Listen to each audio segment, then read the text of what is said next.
Welcome back to the Sidetrack Railroad and Railway Relics, unboxing the past. It's time to look at the large and loose items. Let's see what we've got. First up, we have a folder just full of documents, starting with this instruction sheet.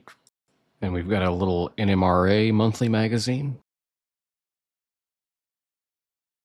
Some more train information. More instructions.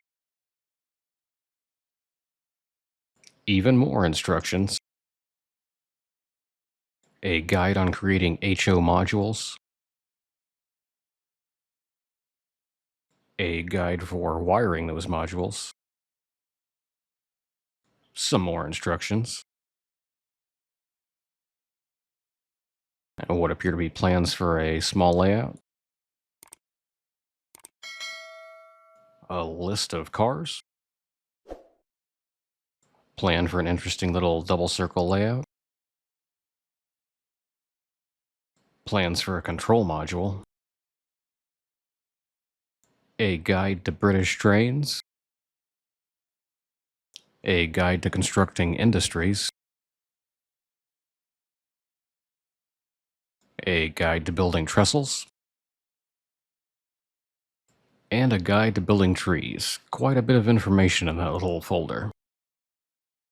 Next up, we have what appear to be background scenery that you cut out. And there's a few different designs here.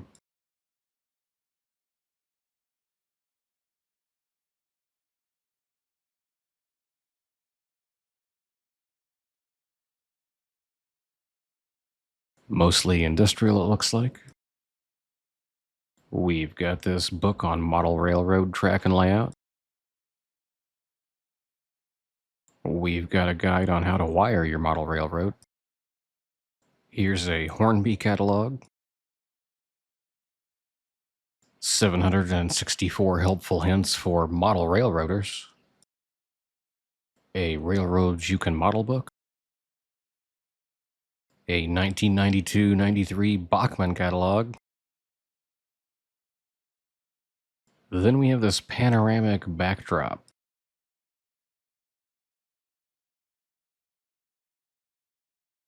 We've got a Bachmann Flying Scot train set. Looks to be everything except the controller. And a Bachmann Irish Railway set. And that's going to bring us to what I found most interesting out of this bunch is this custom control panel. A lot of care went into this, and you can see there's been some updates to the layout over the years, it looks like.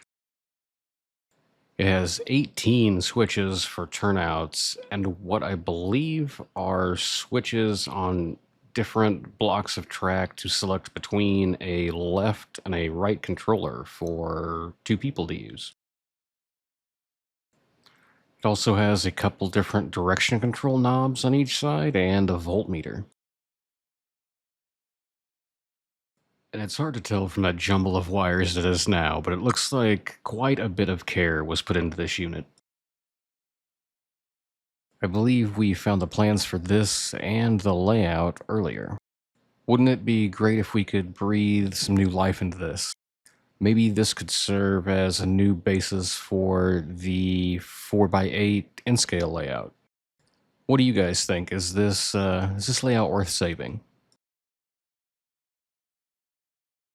And here's what we ended up with. A couple of nice finds with the train sets, a lot of information, and instruction booklets. What do you guys think? Were there any relics in here, or was this all just rubbish? Let me know down in the comments. That's going to wrap up this season of Railway Relics Unboxing the Past. If you enjoyed this series and would like to see more, please let me know down in the comments. If you saw an item this season you'd like to know more about, please let me know. Thanks for watching. I'll see you next time.